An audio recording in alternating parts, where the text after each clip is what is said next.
Fancy saris, కంచిపట్టు సారీస్ కి ప్రత్యేకంగా పెట్టింది పేరు మన పూర్ణిమ ప్రింట్స్, కేపీహెచ్పీ అండ్ మాదాపూర్. నమస్కారం. కార్తీక పురాణం 26వ రోజు పారాయణలోకి వచ్చాం. ఈరోజు కార్తీక బహుళ ద్వాదశి. ముందు రోజు ఏకాదశి నాడు ఉపవాసం ఉన్నవారు ఏకాదశి నాడు దాన ధర్మాలు ఏదైనా కుదిరితే చేసుకోవటం, ఒకవేళ కుదరకపోతే ద్వాదశి నాటి ఉదయము ద్వాదశి ఘడియలు దాటకుండానే పారణ చేయాలి. భోజన కార్యక్రమం ముగించుకోవాలి. ఎవరైనా బ్రాహ్మణుడికో లేదా సాటి వాళ్ళు ఎవరైనా సరే, మన వాళ్ళకైనా సరే వారికి భోజనం పెట్టి దక్షిణ తాంబూలాదులు ఇచ్చి తర్వాత మనం కూడా భోజనం చేయాలి. ఒకవేళ ఏదైనా దాన ధర్మాదులు చేయదలుచుకుంటే పారణకి ముందే ఉదయకాలంలోనే దాన ధర్మాదులు, దీపదానం చేయదలుచుకుంటే అది, దీపారాధనలు విశేషించి చేయదలుచుకుంటే అవి చేసేసి తర్వాత ద్వాదశి పారణం చేయటం మంచిది. ఎవరైతే ఏకాదశి నాడు ఉపవాసం ఉండి ద్వాదశి నాడు పారణ చేసి యథావిధిగా బ్రాహ్మణుని అర్చించి ఏదో తాంబూలాదులు అవి ఇచ్చిన వాళ్ళు మధ్యాహ్న కాలం నిద్ర చేయకూడదండి. మధ్యాహ్నం పడుకోవద్దు. ఎవరింటికైనా వెళ్ళి కొంచెం వాకిట్లోకి వెళ్ళి ఏదైనా పని ఉంటే చూసుకుని పగలు మాత్రం పడుకోవద్దు. పగలు పడుకుంటే ఏకాదశి వ్రత ఫలితం లభించదని పెద్దవాళ్ళు చెప్తారు. ఆ విధంగా ఆచరించుకుని ఈ ద్వాదశిని సుసంపన్నం చేసుకోండి. అయితే ఈరోజు ఏం చెప్తున్నారో చూద్దాం. ముందు రోజు నిన్నటి రోజున మనం ధర్మదత్తోపాఖ్యానం చెప్పాం. ధర్మదత్తుడు తను ఆర్జించినటువంటి కార్తీక వ్రత ఫలితాన్ని ఈవిడ కలహ అనే ఆవిడికి ధారపోసాడు. ఆమెని విష్ణు పార్షదులు తీసుకెళ్ళిపోతూ ఉండగా అయితే ఇవన్నీ విష్ణుగణాలని అడిగాడనమాట. ఎట్లా ఏమిటి అని అడిగేసరికి వాళ్ళు చెప్పారు, నాయన నువ్వేం బెంగపెట్టుకోక, నువ్వు కూడా వైకుంఠానికి వెళ్తావు, ఆమె వైకుంఠానికి వెళ్తుంది, తదుపరి జన్మలో తర్వాత రాగల కాలంలో నువ్వు దశరథుడిగా పుడతావు, ఈమె కైకేయిగా జన్మిస్తుందని వాళ్ళు చెప్పింది విన్నటువంటి ఈ కథంతా విని ఈ విషయం విన్నటువంటి ధర్మదత్తుడు విస్మృత చేష్టుడు, విస్మయ రూపుడు అయిపోయి పునః వారికి దండవత్తుగా ప్రణామం ఆచరించి, ఓ విష్ణు స్వరూపులారా, ఈ జనానీకమంతా అనేకానేక క్రతువ్రత దానాల చేత ఆ కమలనాభుణ్ణి సేవించుకుంటూ ఉన్నారు. వాటి అన్నిట్లోనూ ఏ ఒక్కదానిని ఆచరించడం వల్ల విష్ణువుకి అత్యంత ప్రీతి కలుగుతుందో, దేని వలన విష్ణు సాక్షాత్కారం లభిస్తుందో దాన్ని సెలవీయండి అని వేడుకున్న మీదట విష్ణుగణాలు అతన్ని ఇట్లా సమాధానపరిచాయట. ఏం చెప్పారో చూద్దాం. ఓ పాపరహితుడైన బ్రాహ్మణ, నీవడిగిన ప్రశ్నకు ఇతిహాసపూర్వకమైన సమాధానాన్ని చెప్తాము విను. పూర్వము కాంచీపురాన్ని చోళుడు అనే రాజు పరిపాలించేవాడు. చోళాస్ కాలం మనకు తెలుసు కదండి, చోళులు, చాళుక్యులు. ఈయన రాజరాజ చోళుడో ఇలాంటి పేరున్న ఒక చోళ చక్రవర్తి రాజ్యం చేసేవాడు. అతని పేరు మీదే ఆ ప్రాంతాలన్నీ చోళ దేశాలుగా ప్రఖ్యాతి వహించాయి. అతని మొదటి రాజు గురించే చెప్తున్నారు అనుకుందాం. ఆయన పేరు మీదే ఈ చోళ సామ్రాజ్యం పేరు కాంచిందనమాట. ధర్మపాలనకి పెట్టింది పేరైన ఆ రాజు విష్ణుప్రీతికై అనేకానేక యజ్ఞాలను నిర్వర్తించాడు. అతని యజ్ఞాలకై నిర్మించబడిన బంగారపు యూపస్తంభాలతోటి తామ్రపర్ణి యొక్క 2 తీరాలు కూడా కుబేర ఉద్యానవనాలైనటువంటి చైత్రరథాల వల్లే ప్రకాశించే. యూపస్తంభాలంటే యజ్ఞంలో ఒక స్తంభాన్ని పాతి పెడతారండి, యజ్ఞం చేసిన దానికి గుర్తు. ఆ యూపస్తంభానికే యజ్ఞ పశువుని కట్టి యజ్ఞానికి కావలసిన బలి కార్యక్రమాదులన్నీ నిర్వహిస్తారట. ఈ సూర్యవంశ క్షత్రియుల కాలంలో కూడా అలాగే ఎన్నో యూపస్తంభాలు వేశారని చెప్తారు. అయితే అటువంటి రాజు ఒకానొక నాడు అనంతశయనం అనే పేర యోగ ముద్రితుడుగా ఉండేటువంటి విష్ణువాలయానికి వెళ్ళి మణిమౌక్తిక సువర్ణ పుష్పాదులతో ఆ శ్రీహరిని అర్చించి సాష్టాంగ దండ ప్రణామాలు ఆచరించి శ్రీహరి సన్నిధిలోనే కూర్చున్నాడు. ఈయన ఏం చేశాడు, దేవాలయానికి వెళ్ళాడు. అనంతశయనం ఆ దేవాలయం పేరు. విష్ణువు ఇట్లా పడుకుని ఉన్నటువంటి శయనమూర్తిగా ఉన్నటువంటి దేవాలయానికి వెళ్ళాడు. అనేక మణులతోటి, మౌక్తికాలతోటి, రత్నాలతోటి అర్చన చేసి సన్నిధిలో కూర్చోమంటారు కదా, కూర్చున్నాడు. కూర్చునేసరికల్లా అంతలో విష్ణుదాసుడనే బ్రాహ్మణుడొకడు విష్ణువార్చనార్థమై ఆ ఆలయానికి వచ్చాడు. విష్ణు సూక్తాన్ని పఠిస్తూ అతడు ఆ విష్ణు సౌజ్ఞను అంటే ప్రతిమని అభిషేకించి తులసి దళాలతోనూ గుత్తులతోనూ విష్ణు పూజని నిర్వహించాడు. దళాలు కోసుకొచ్చాడు. మంజరులు అంటే కుచ్చులు వస్తాయి కదా మనకి, విత్తనాలు వచ్చే వాటిని గుత్తులు అంటారు లేదా మంజరి అంటారు, దాని పేరు అది. ఆ మంజర్లతోటి అర్చించాడట. విశేషంగా విష్ణు పూజను నిర్వహించాడు. అది చూసిన రాజుగారికి మహాప్రచండమైన కోపం వచ్చిందట. ఆ కోపంలో తాను ధర్మవేత్త అయ్యుండి కూడా అవతలి యొక్క బ్రాహ్మణాభిజాత్యాన్ని విస్మరించి అవతలైన బ్రాహ్మడు ఈయన్ని మనం ఇట్లా అనుకోకూడదు, అనకూడదు అని ఆలోచించలా. ఒక కష్టంతో వచ్చింది ఆయనకి. ఓరి విష్ణుదాసుడా, నేను మాణిక్యాలతోనూ బంగారు పువ్వులతోనూ చేసిన నా పూజ వలన ప్రకాశమానుడిగా ఉన్నటువంటి ఈ ప్రభువుని నీ తులసాకుల పూజతో ఎందుకు కప్పేశావురా?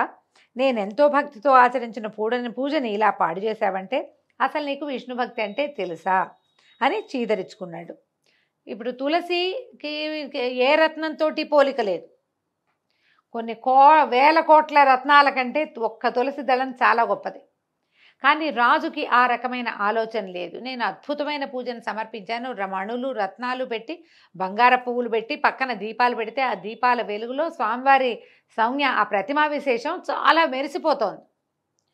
ఎప్పుడైతే ఇవన్నీ పక్కకు తొలగించి దాని మీద పక్క తొలగించపోయినా పైన పత్రాలును మంజరులతో కప్పేశాడు ఆయన. ఇక వెలుగు లేదు. దాంతో కష్టంతోచి అడిగాడు. దాంతో ఈ బ్రాహ్మణుడికి కూడా చాలా కోపం వచ్చిందట. రాజుతో మాట్లాడుతున్నానన్న ఆలోచన లేకుండా, ఓ రాజా, నీకు దైవభక్తి లేదు సరికదా? రాజేశ్వర్యమత్తుడిపై ఉన్నావు. విష్ణు ప్రీత్యర్థము నీ చేత ఆచరింపబడిన యజ్ఞం ఏదైనా ఒకటి ఉంటే చెప్పు అని ఎదిరించాడు.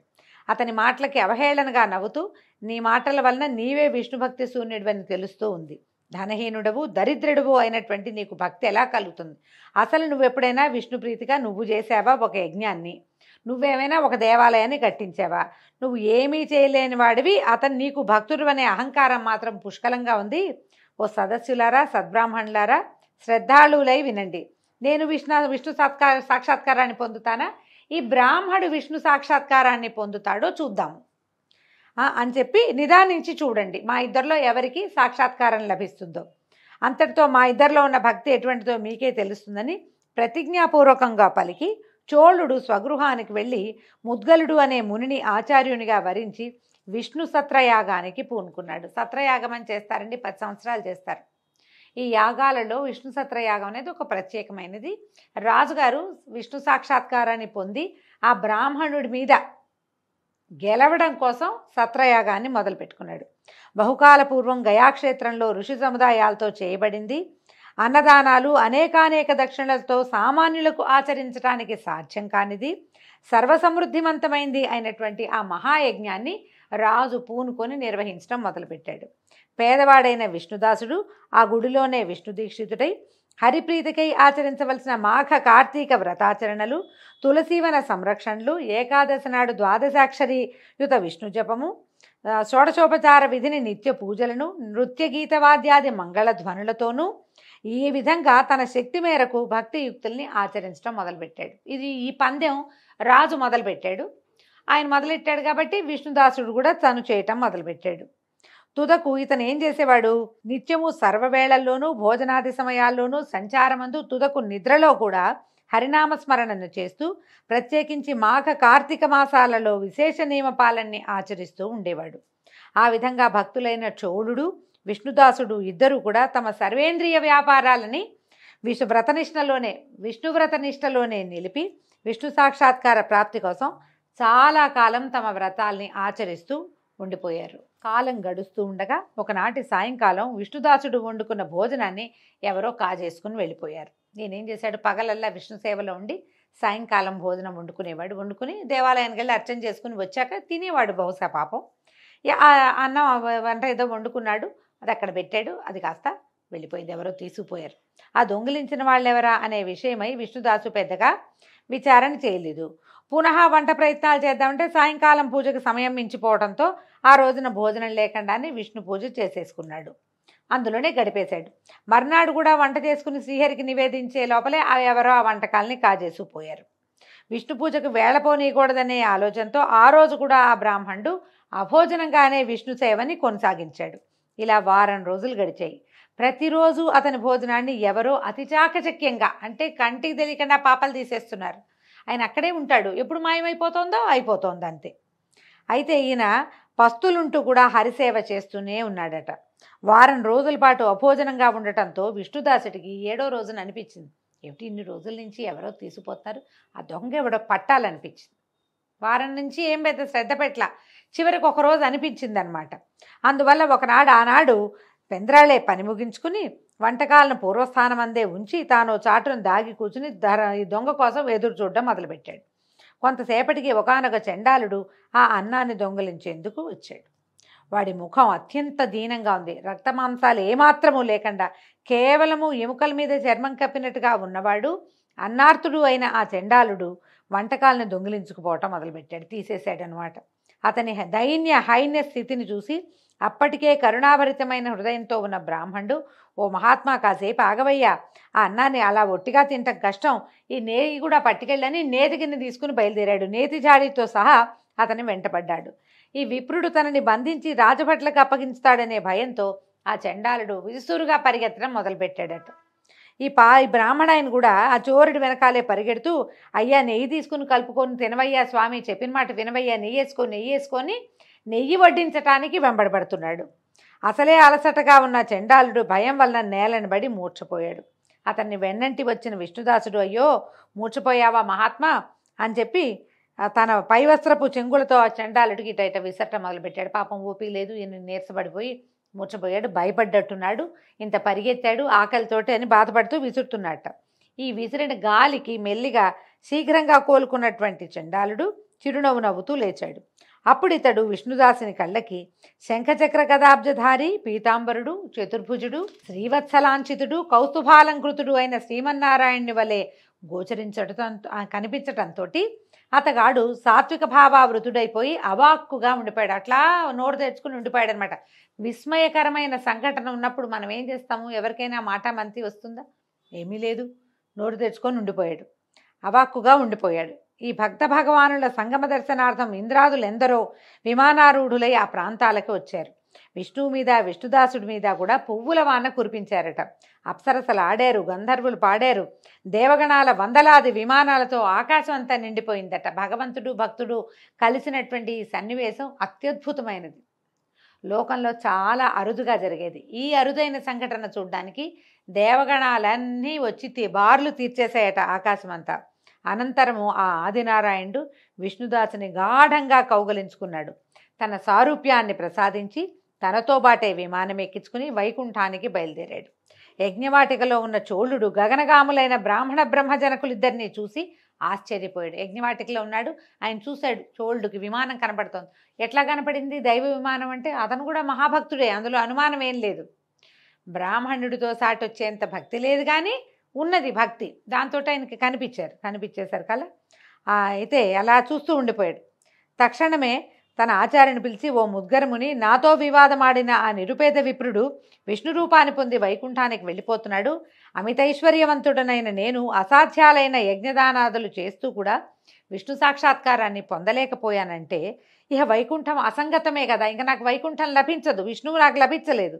నేను ఎన్ని యజ్ఞాలు చేసినా, బ్రాహ్మణులు కోరినంత దక్షిణలు సమర్పించినా కూడా ఆ శ్రీహరికి నా మీద లేశమైనా కృప కలిగినట్లేదు. దీనివల్ల కేవలం భక్తే తప్ప విష్ణునుగ్రహానికి మరొక మార్గం లేదు.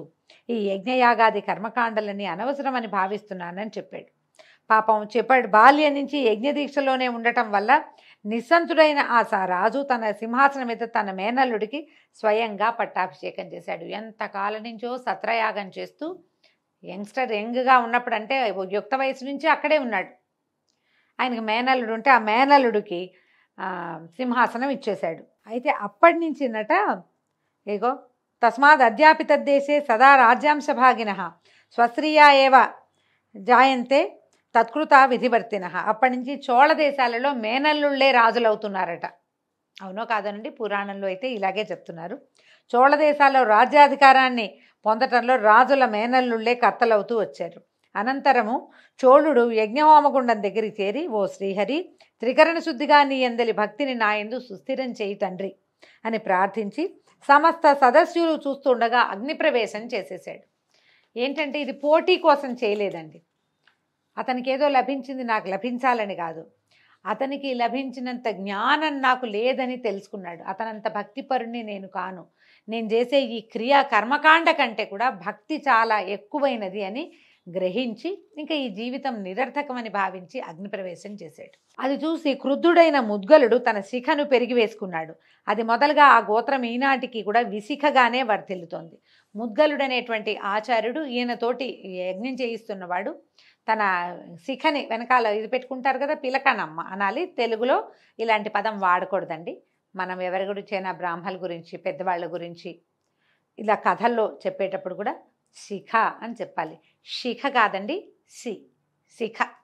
ఈ శిఖని లాగేసుకున్నాడట, తలంతా నెత్తురుమైపోయింది. కానీ ఆయన గోత్రం ఇప్పటికీ కూడా విశిఖ పేరుతోటి ఒక గోత్రం నడుస్తోంది.